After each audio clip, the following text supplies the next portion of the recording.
जैसा कि आप सभी जानते हैं, सच की हमेशा जीत होती है और हमारी एक छोटी सी प्रयास आप तक बड़ी खबर पहुंचाती है। तो स्वागत करते हैं आप सभी का STS न्यूज़ चैनल पर। आगे बढ़ने से पहले आप इस वीडियो को लाइक और चैनल को सब्सक्राइब जरूर कर ले और साथ में बेल आइकन भी प्रेस कर ले। चलिए बढ़ते हैं खबरों की ओर। राज शहर से न्यूज़ को देख रहे हैं, कॉमेंट में जरूर लिखिए।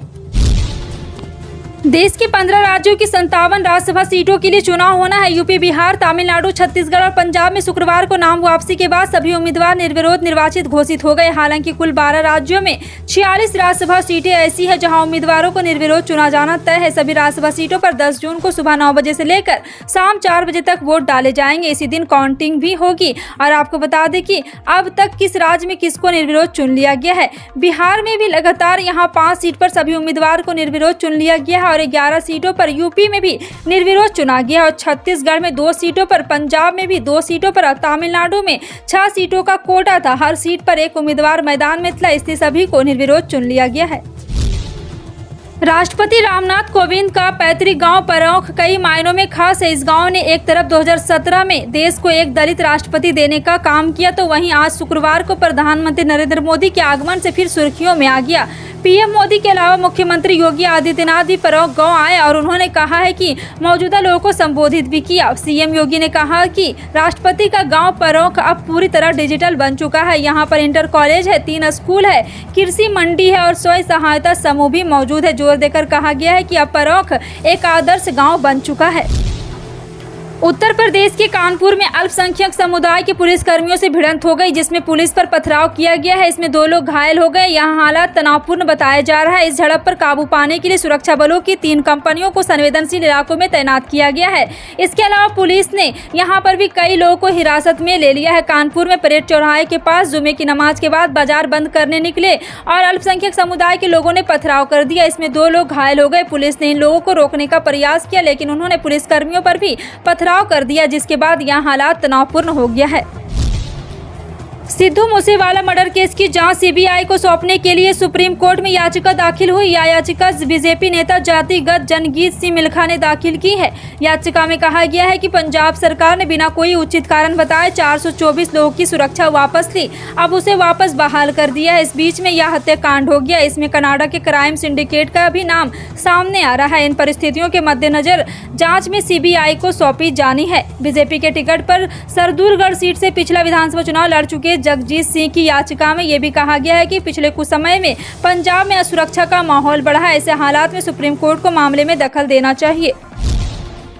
संगरूर लोकसभा सीट पर होने वाले उपचुनाव के लिए सत्ताधारी आम आदमी पार्टी ने अपने उम्मीदवार के नाम का ऐलान कर दिया है। आम आदमी पार्टी ने अपने कार्यकर्ता और संगरूर में पार्टी के जिला इंचार्ज गुरमेल सिंह को टिकट दिया है। पंजाब के सीएम भगवंत मान ने गुरमेल सिंह का नाम का ऐलान भी कर दिया है और संगरूर की लोकसभा सीट पर 23 जून को मतदान होना है। भगवंत मान के इस्तीफा देने की वजह से यह सीट खाली हुई थी। पंजाब के सीएम भगवंत मान 2 बार इस सीट से सांसद भी रहे हैं। टिकट पाने वालों की रेस में भगवंत मान की बहन का नाम भी चल रहा था, लेकिन आम आदमी पार्टी ने परिवारवाद के आरोप से बचने के लिए उन्हें टिकट नहीं दिया।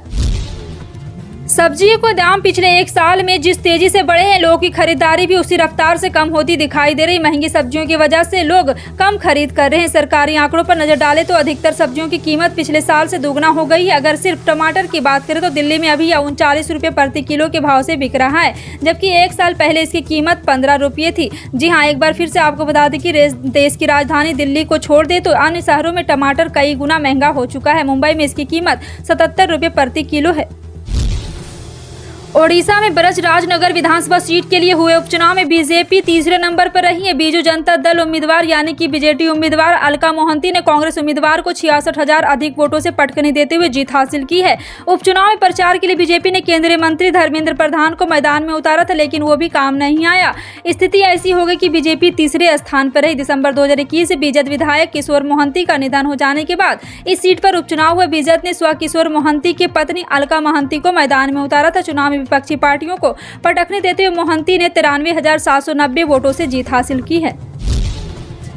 पश्चिम बंगाल के सिलीगुड़ी से नेपाल की राजधानी काठमांडू के लिए बस सेवा 16 जून से शुरू होगी। 40 सीटों वाली वातानुकूलित बस 10 घंटे में काठमांडू पहुंचेगी। उत्तर बंगाल राज्य परिवहन निगम ने इस कदम की शुरुआत की है और कहा है कि भारत और नेपाल दोनों सरकारों की सहमति से इसकी शुरुआत की जा रही है। 16 जून को राज्य के परिवहन मंत्री फिरहाद हाकिम सिलीगुड़ी काठमांडू मार्ग पर उत्तर बंगाल परिवहन निगम पर बस सेवा का उद्घाटन करेंगे। ये बस सप्ताह में 3 दिन चलेगी। बस सेवा पर प्रति व्यक्ति 1500 रुपये खर्च होंगे। NBSTC के अध्यक्ष पार्थ के अनुसार कई पर्यटक और बड़ी संख्या में बंगाल से लोग दौरे के लिए भी और आंखों के इलाज के लिए भी नेपाल जाते हैं। मुख्यमंत्री अंत्योदय परिवार उत्थान योजना के तहत हरियाणा में तीसरे चरण के अंत्योदय मेलों की शुरुआत 10 जून से होगी, जिसके बारे में जानकारी देते हुए मुख्यमंत्री मनोहर लाल खट्टर ने कहा है कि इसके जरिए प्रदेश के 1 लाख अति गरीब परिवारों की आय बढ़ाने का लक्ष्य निर्धारित किया गया है। वहीं इससे पहले 2 चरण के अंत्योदय मेलों का आयोजन हो चुका है, जिसमें लगभग 50,000 परिवारों को बैंकों के द्वारा लोन दिलाया जा रहा है। केंद्रीय खाद्य एवं वाणिज्य मंत्री पीयूष गोयल ने शुक्रवार को कहा कि गेहूं निर्यात पर प्रतिबंध के बावजूद कुछ व्यापारियों ने गलत दस्तावेज के सहारे निर्यात करने की कोशिश की है। गेहूं निर्यात के लिए रजिस्ट्रेशन कराने वाले ऐसे निर्यातकों की जांच शुरू कर दी गई है। जांच में दोषी पाए जाने वाले ऐसे व्यापारियों को कड़ा दंड दिया जाएगा। निर्यातकों की इन गतिविधियों को खाद्य सुरक्षा के साथ खिलवाड़ माना जा सकता है। कर्नाटक में हिजाब विवाद में एक कॉलेज की 6 छात्राओं को निलंबित कर दिया गया है। इन छात्राओं पर हिजाब मामले पर दिए हाईकोर्ट के आदेश का उल्लंघन का आरोप लगा है। एजेंसी के मुताबिक ये छात्राएं हिजाब पहनकर क्लासरूम में पहुंची थी। सभी छात्राएं दक्षिण कन्नड़ जिले के अपनेगिड्डी के ग्रेड कॉलेज की है। कॉलेज प्रिंसिपल ने बताया कि छात्राओं के निलंबन की अवधि खत्म हो रही है, जिसके साथ बाद छात्राओं को कक्षाओं में बैठने की अनुमति मिलेगी। भारतीय मौसम विज्ञान विभाग ने शुक्रवार को राष्ट्रीय राजधानी में हल्की बारिश के साथ आंशिक रूप से बादल छाए रहने की भविष्यवाणी की। मौसम विभाग ने यह भी कहा कि इस सप्ताह शहर में लू की संभावना नहीं, लेकिन दिल्ली में अगले 3 दिनों में अधिकतम तापमान 40 से 42 डिग्री सेल्सियस के बीच रहेगा।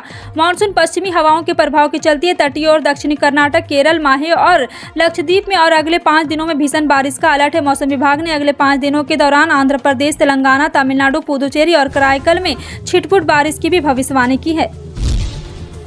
यूपी इन्वेस्टर समिट 2022 को संबोधित करते हुए अडानी समूह के अध्यक्ष गौतम अडानी ने शुक्रवार को कहा है कि उनके समूह की कंपनियां उत्तर प्रदेश में 70,000 करोड़ रुपए का निवेश करेगी, जिससे राज्य में करीब 30,000 जॉब क्रिएट होंगे। निवेश के बारे में विस्तार से बताते हुए अडानी समूह के अध्यक्ष ने कहा है कि इस निवेश में से 11,000 करोड़ रुपये पहले ही हमारे ट्रांसमिशन, ग्रीन एनर्जी, पानी, कृषि, लॉजिस्टिक्स और हमारे डेटा सेंटर व्यवसाय पर खर्च किए जा चुके हैं। उन्होंने कहा है कि हम सड़क और परिवहन बुनियादी ढांचे पर 24,000 करोड़ रुपये और क्षेत्रों से जुड़े सामानों पर भी 35,000 करोड़ रुपए का निवेश कर रहे हैं। गौतम अडानी ने कहा है कि अडानी समूह यूपी के कानपुर में दक्षिणी एशिया का सबसे बड़ा गोला बारूद परिसर स्थापित करने की प्रक्रिया में है। उन्होंने कहा है कि यह यूपी रक्षा गलियारे में निजी क्षेत्र का सबसे बड़ा निवेश है। उन्होंने कहा कि हमारे बड़े निवेश हमारे जैसे विश्वास के जरिए है कि आज का उत्तर प्रदेश कल के भारत का डिफाइंस करेगा।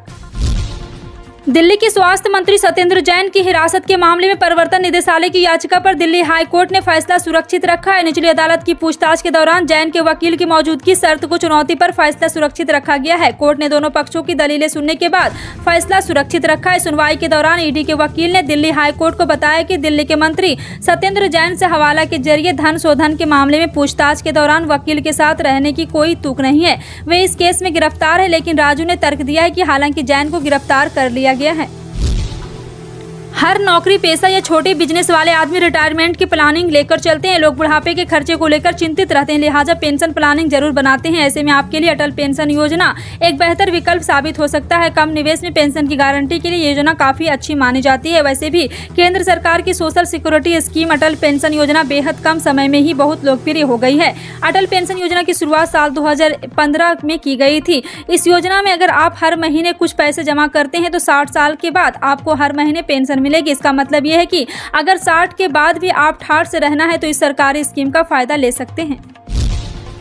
देश में कोरोना के मामलों में फिर से तेजी देखी जा रही है। देश में 3 जून को 4,000 से ज्यादा मामले सामने आए, जो कि गुरुवार की अपेक्षा 8.9% ज्यादा है। इनमें से अकेले केरल में 33.9% केस है। यहाँ 1,370 नए केस मिले हैं। कोरोना के अधिक मामले वाले राज्य को केंद्रीय स्वास्थ्य मंत्रालय ने पत्र लिखा। इनमें तमिलनाडु, केरल, तेलंगाना, कर्नाटक और महाराष्ट्र शामिल है। स्वास्थ्य मंत्रालय ने अपने पत्र में इन राज्यों को निर्देश दिए हैं कि सभी इन्फ्लुएंजा जैसी बीमारी और कोरोना के मामलों की निगरानी करें, ताकि संक्रमण के प्रसार को प्रभावी ढंग से ट्रैक किया जा सके। फिलहाल आपका इन सभी खबरों पर क्या कहना है, कमेंट सेक्शन में टाइप करके जरूर बताएं। इसी तरह की पल पल की अपडेट जानने के लिए जुड़े रहें आप अपने NTS न्यूज चैनल से। मिलते हैं अगली बड़ी खबर में, तब तक के लिए जय हिंद।